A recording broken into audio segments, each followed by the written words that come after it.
Episode 19.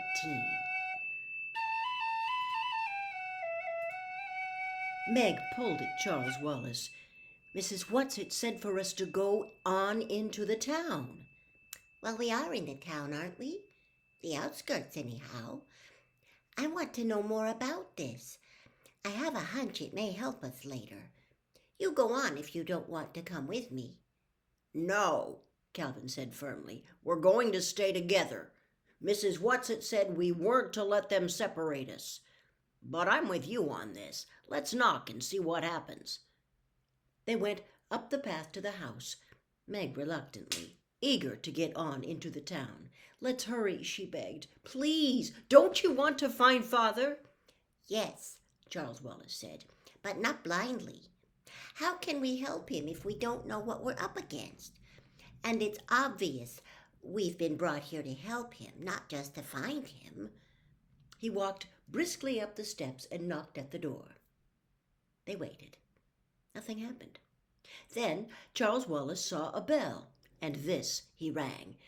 They could hear the bell buzzing in the house, and the sound of it echoed down the street. After a moment, the mother figure opened the door. All up and down the street, other doors opened, but only a crack, and eyes peered toward the three children and the woman, looking fearfully out the door at them. What do you want? She asked. It isn't paper time yet. We've had milk time. We've had this month's pull-a-brush person, and I've given my decency donations regularly. All my papers are in order. I think your little boy dropped his ball, Charles Wallace said, holding it out. The woman pushed the ball away. Oh, no, the children in our section never drop balls. They're all perfectly trained. We haven't had an aberration for 3 years. All up and down the block, heads nodded in agreement. Charles Wallace moved closer to the woman and looked past her into the house. Behind her in the shadows he could see the little boy, who must have been about his own age. You can't come in, the woman said. You haven't shown me any papers. I don't have to let you in if you haven't any papers. Charles Wallace held the ball out beyond the woman so that the little boy could see it. Quick as a flash, the boy leapt forward and grabbed the ball from Charles Wallace's hand, then darted back into the shadows.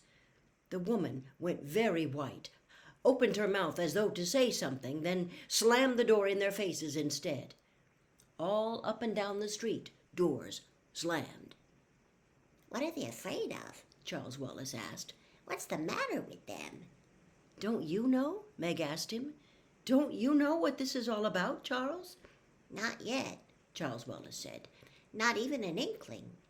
And I'm trying. But I didn't get through anywhere, not even a chink. Let's go. He stumped down the steps. After several blocks, the houses gave way to apartment buildings. At least Meg felt sure that that was what they must be. They were fairly tall, rectangular buildings, absolutely plain. Each window, each entrance exactly like every other.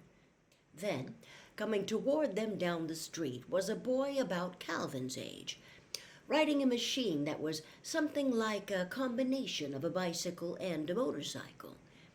It had the slimness and lightness of a bicycle, and yet as the foot pedals turned, they seemed to generate an unseen source of power, so that the boy could pedal very slowly and yet move along the street quite swiftly. As he reached each entrance, he thrust one hand into a bag he wore slung over his shoulder, pulled out a roll of papers, and tossed it into the entrance.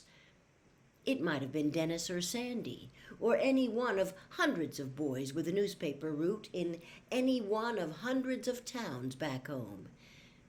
And yet, as with the children playing ball and jumping rope, there was something wrong about it.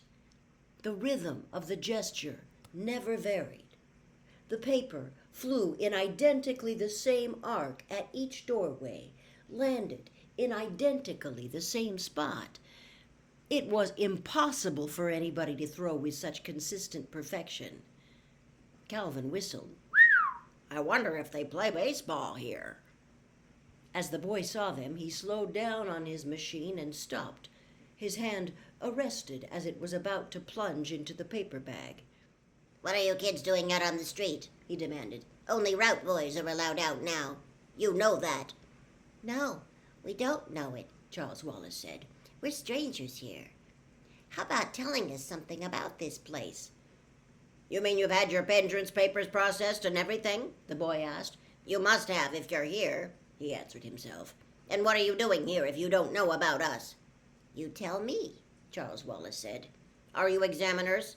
the boy asked, a little anxiously. "Everybody knows our city has the best Central Intelligence Center on the planet. Our production levels are the highest. Our factories never close. Our machines never stop rolling. Added to this, we have 5 poets, 1 musician, 3 artists, and 6 sculptors, all perfectly channeled." "What are you quoting from?" Charles Wallace asked. "The manual, of course," the boy said. "We are the most oriented city on the planet. There has been no trouble of any kind for centuries. All Camazotz knows our record. That is why we are the capital city of Camazotz. That is why Central Intelligence is located here.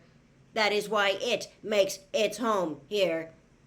There was something about the way he said "it" that made a shiver run up and down Meg's spine.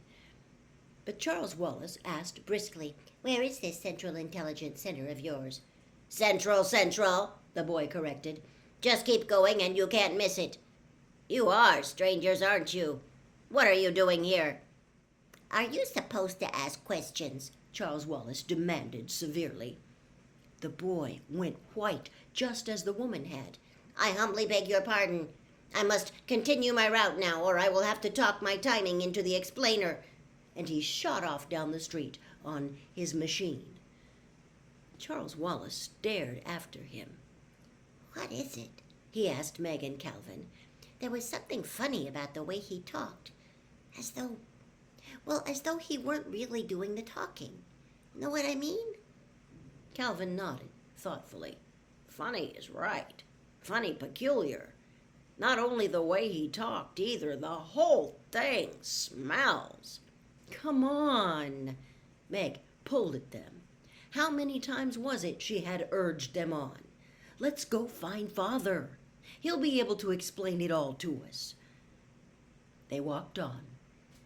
After several more blocks, they began to see other people, grown-up people, not children, walking up and down across the streets. These people ignored the children entirely, seeming to be completely intent on their own business. Some of them went into the apartment buildings. Most of them were heading in the same direction as the children.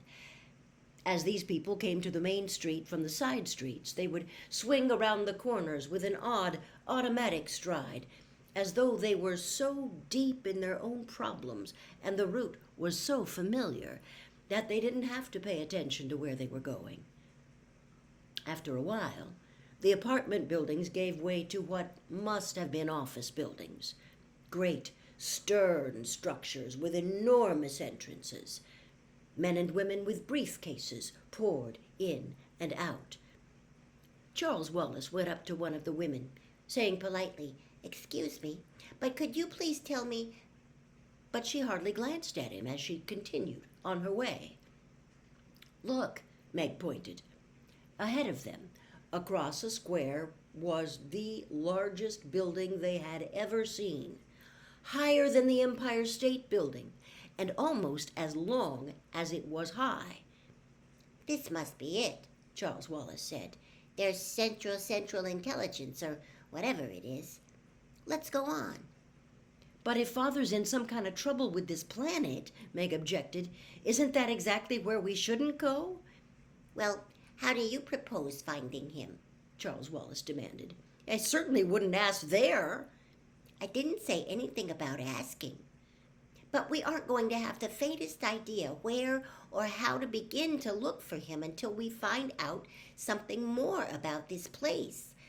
And I have a hunch that's the place to start. If you have a better idea, Meg, well, of course, just say so." "Oh, get down off your high horse," Meg said crossly. "Let's go to your old Central Intelligence and get it over with."